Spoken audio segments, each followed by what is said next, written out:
"Happy birthday," my wife said, standing with her glass raised, the chandelier throwing hard light across her smile. "And since everyone's here, I might as well say it. I'm divorcing him." Then she slid the black check presenter toward me with 2 fingers like a magician, revealing a trick. "He's broke, by the way," she added to the table, bright and breezy. "So be kind."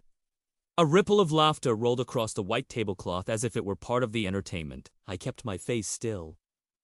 The leather creaked under my palm. I smiled, like I agreed, while everything inside me shifted. "Comment your city, subscribe, and hit the bell." I didn't look down at the bell. Not yet. The room smelled like butter and cracked pepper and lilies from the hostess stand. Forks clicked, glasses chimed, someone cleared their throat in the corner. The server hovered, doing that polite invisibility people in service, perfect over years. My wife's friends leaned forward to see what I do, eyes bright in the candlelight. I could hear the piano player in the bar slide into something jaunty. I set my napkin across the plate, watched a dot of red wine bleed into the linen, and breathed through my nose. I wasn't broke, but I'd just been handed a different kind of check, one I should have cashed a long time ago. I'm not a flashy man. I'm 48. I built a small HVAC company from a used van and a stack of handwritten invoices. I own my house and a rental condo, both paid down by Sundays on ladders and summers without vacations. I keep my boots oiled and my books balanced. 4 years. My days started before sunrise with coffee so strong it stung my eyes, and ended after dark on job sites that smelled like drywall dust and pine. It's not glamorous, but it's honest. I measure twice, cut once, pay first, sleep well. We met at a community fundraiser, where ID installed portable AC units gratis because the Venue system was ancient and wheezing. She was organizing the silent auction. Red dress, clipboard, that smile that can pull a room into orbit. I tightened the hose clamp and she handed me a bottle of water with a joke about saving the gala from heat stroke. We traded numbers because she knew people who needed someone reliable for their home systems. I became that person. Somewhere between scheduling calls and last-minute fixes, she became mine. She liked that I could fix things. Not just machines, but problems, leaks, noise, tempers, timeline. She said it made her feel safe, that my steadiness gave her room to be big. I didn't know what that meant then. I do now. At the time, it felt like partnership. She had a circle of friends who knew about wine and anniversaries in Capri. I knew about line sets and energy ratings and what humidity does to crawl spaces. We made it work. Sunday mornings, we'd walk the farmer's market, her in sandals, me in work boots, arguing over and laughing when a vendor slipped us a bruised tomato with a wink. Our refrigerator always smelled like fresh basil. She stole my hoodies, and I let her, because the way she curled into them on the couch made the day's noise go quiet. When you put your head down and build, you learn to ignore small things. A flicker in the light before it fails. A humming fan that's just a hair off. My first hum came on a Tuesday night. She was in the kitchen with her phone tucked against her shoulder. Voice light in that way she used when she wanted to be overheard by everyone except the person on the other end. "He's comfortable," she said, sliding open a drawer for a corkscrew. "Not aspirational, you know?" She laughed softly. "No, I'm not stupid. I'm not leaving before the rebrand launches." "A beat," stuttered her husband. "Please, don't be cruel." The cork popped. "I'm joking." Another laugh. Too quick. Mostly, I didn't confront her. I noted it like you note a vibration in a blower motor. That small telling rattle you can feel in your fingers when you rest them on the metal. It can be one loose screw. It can also be a sign the whole thing is about to come apart. I put the wine glasses in the dishwasher and filed the sentence where I keep things I can tea on no. It sat there quietly, not demanding, just present. Before that, we were warm. Truly. Tuesday night pesto in a big ceramic bowl. Her dancing barefoot while the pasta water hissed. The dog snoring between us on the couch. All 100 ridiculous pounds of him insisting he was a lapdog. Afternoons were ID. Stop by her office to fix the rattling vent and leave to a chorus of Erie a lifesaver. And typewritten thank yous that made me feel like one. Road trips with sour gummies and gas station coffee, singing off-key to songs we pretended to hate. The house smelled like lemon oil and clean laundry most evenings. I'd come home from a 12-hour day and she'd be on the floor with paint chips, fanned out like tarot cards, asking which shade of white felt more like morning. I didn't realize then how much those quiet rituals would cost later. Rituals make grooves, and grooves can turn into ruts while you're not looking. The tilt was slow. It always is. First, a dinner with her friends where the restaurant suddenly meant a $400 experience. Because the chef used the word tasting like a warning. You're not going to make me split this, right? She teased under her breath. Light and sweet, like she'd made a joke we both could enjoy. I paid. It was my birthday month, she said. Her treat would be the dessert at home. Then it was a boutique where a dress costs more than my first van. I'll pay you back on Friday, she said, thumb hovering over my card in the Apple Pay screen. Friday didn't come. The statement did. Every time I asked, she would kiss me and call me provider with a half laugh, like a pet name earned by good behavior. We kept separate accounts. Her idea, her independence, I respected it. But groceries somehow ended up on mine, and utilities, and the dog's vet bills. When the gas company mailed a shut-off notice to a house I'd already paid for, addressed to her because she'd insisted on handling that one as a symbolic gesture, she said the mail was slow. I set up autopay and didn't mention it again. I told myself this was generosity, not enablement. But a ledger started in my head, not dollars. Exactly. Just entries. I showed up. I fixed it. I covered that. I swallowed that line. At night on my office desk, I started keeping copies the way a mechanic keeps spare screws in a tin. Not because I think something will fall apart, but because I'd be a fool not to prepare if it does. Receipts, emails, confirming transfers, a spreadsheet no one but me would ever see.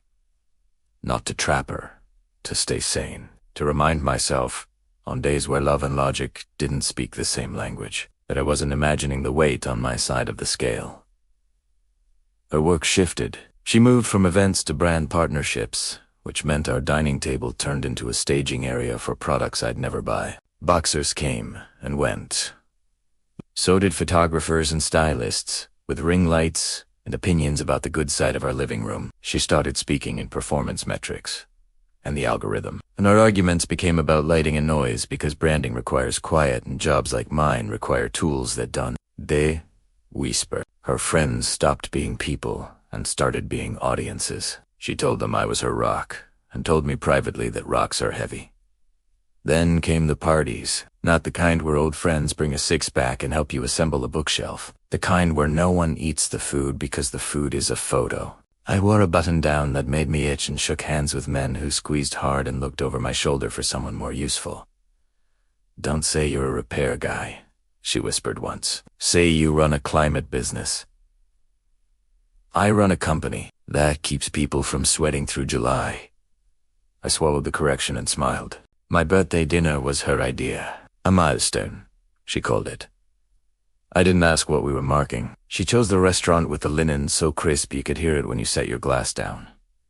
The server knew her by name. So did the manager. We sat at a table that caught the light just so. Her friends arrived in staggered bursts of perfume and congratulations. My name floated over the room like a garnish. 40s, someone crowed. Seasoned, someone else laughed, as if I were an old cast-iron pan.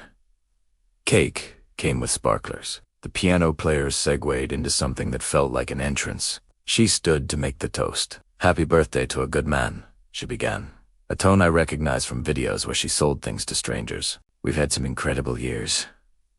I looked up, grateful, ready to let the warmth wash away months of small cuts. Then, she pivoted. And, she said, tilting her glass, since I have all my favorite people here, I want to share some news. We're getting a divorce.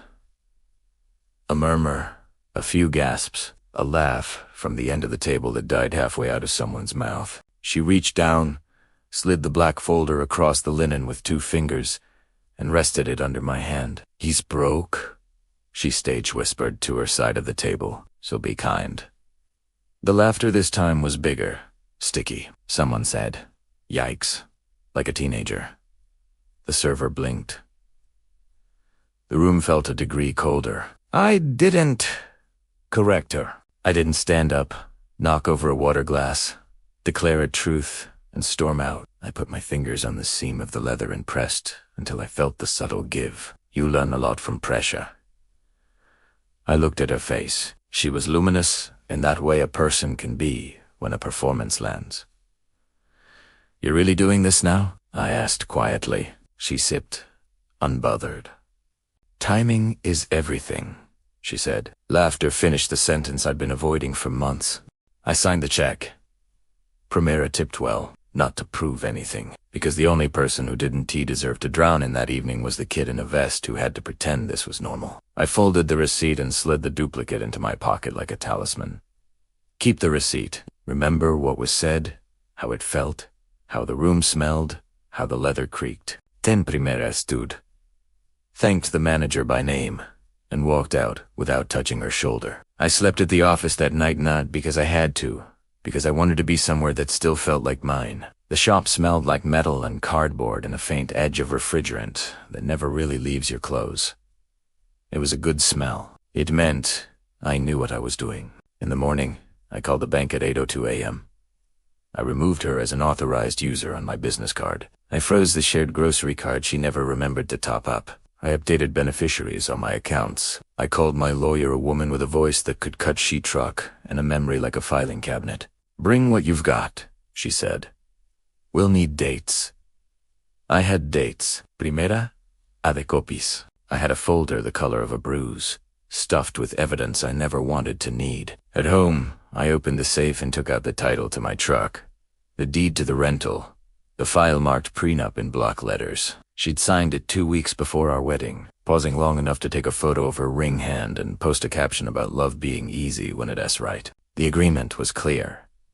Keep what you brought in, split what you built together. We'd built less together than her feed suggested. I inventoried the house room by room, not like a thief, like a contractor. Tools, mine. Appliances, mine. Couch, mine. The art on the wall, hers. Let it.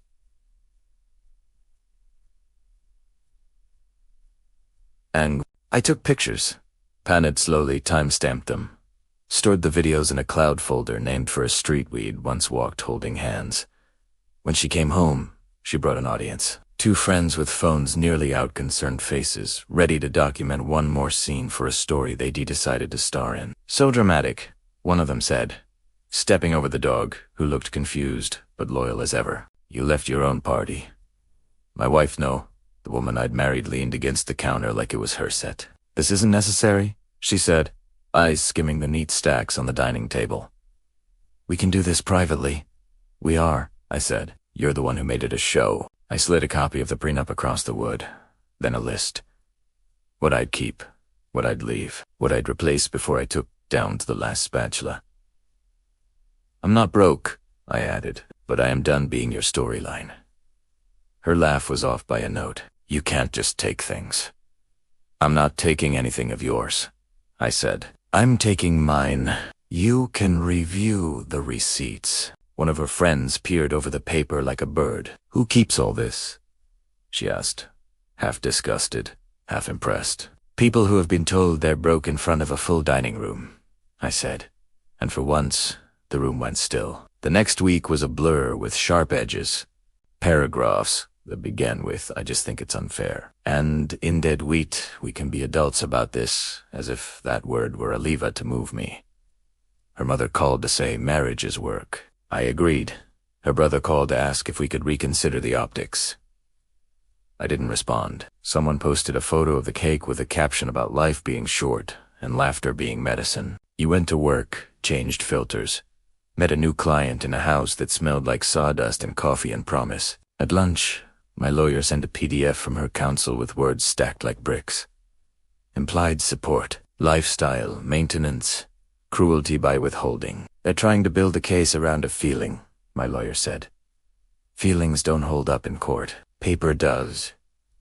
Bank statements, tax returns, Proof of payments for the business loan I'd taken and cleared. The prenup sat on top like a roofline.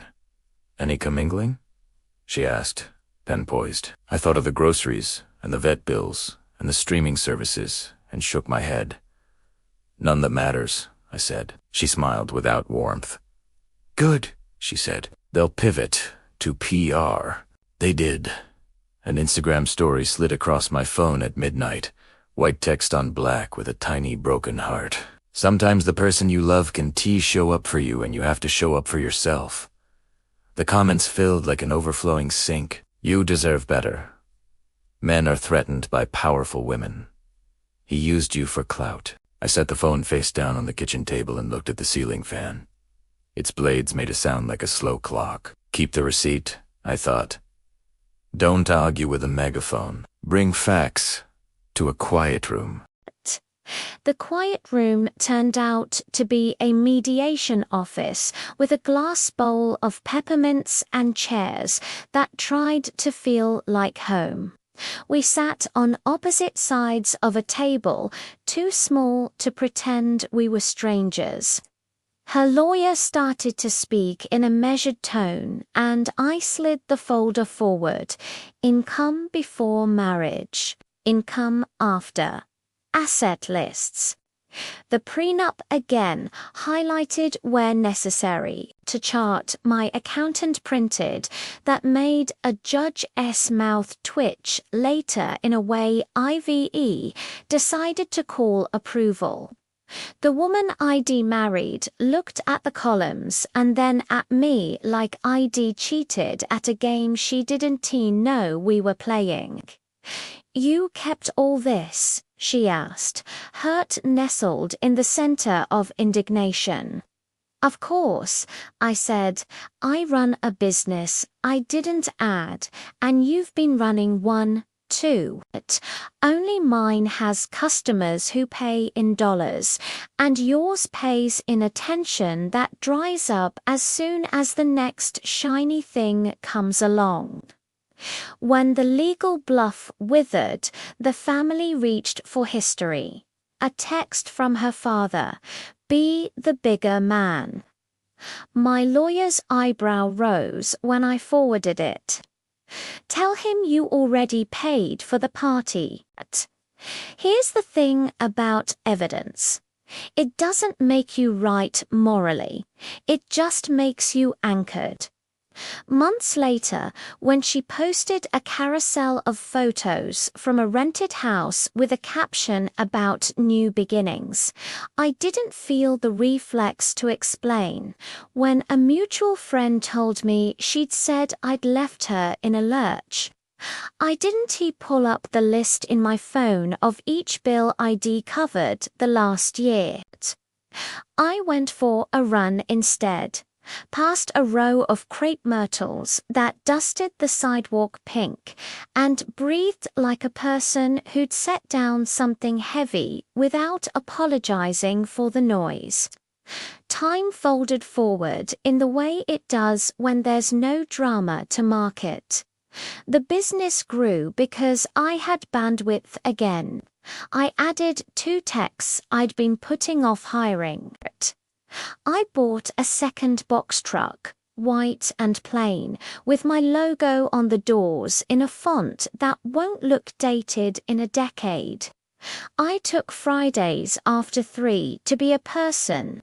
I learned to make decent brisket, badly at first, then less badly. The house became quieter. The dog learned my new routines and stopped waiting at the door at 6 to see if someone else would come home.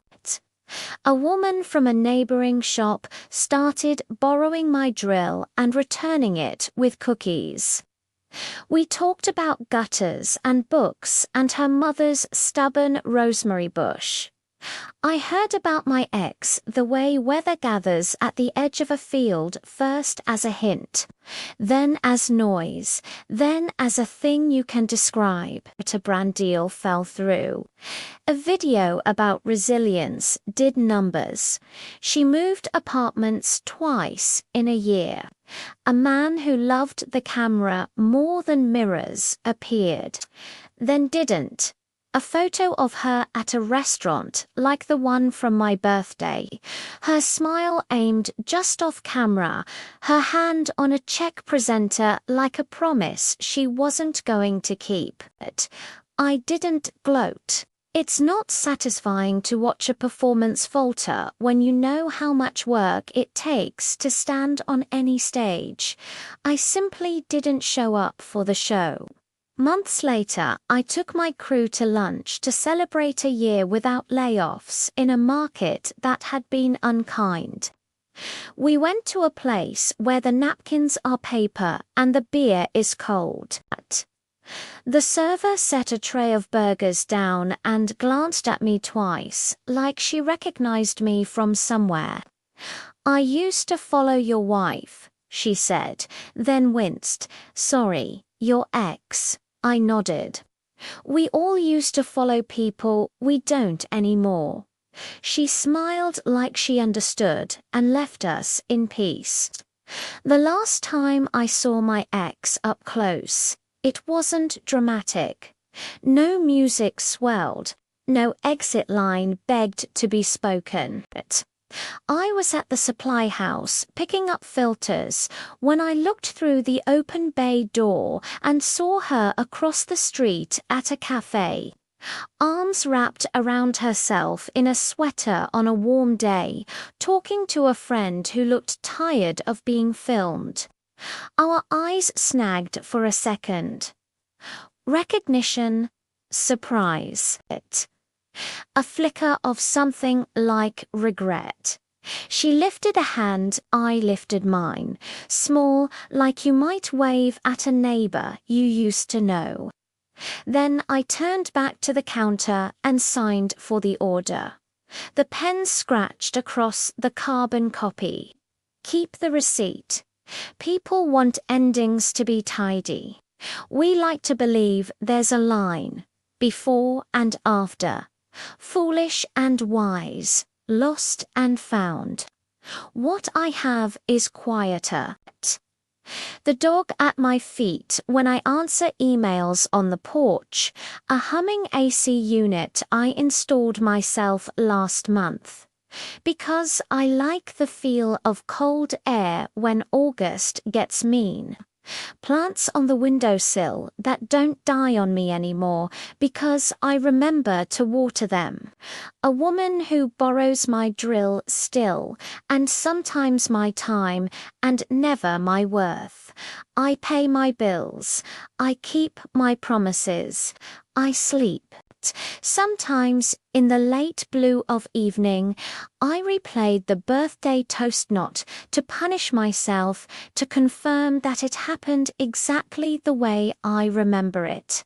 The light, the smell of lilies, the feel of the check under my palm, the sound of my own voice not rising when it could have. I don't feel anger.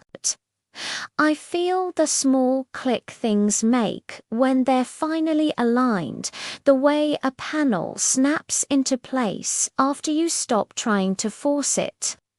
I loved someone who loved an audience more than a partner. She handed me a bill and told a room I couldn't pay. I smiled and decided to pay for a different life. We didn't need a victory lap. We needed a closed door. So I close it gently and turn toward the rooms I live in, now the ones with soft lamps and clean air and a table where the only thing staged is dinner. If we ever sit in the same restaurant again and a server sets a black folder between us, I know what I'll do. I'll pick it up. I'll pay what's mine, and I'll keep the receipt.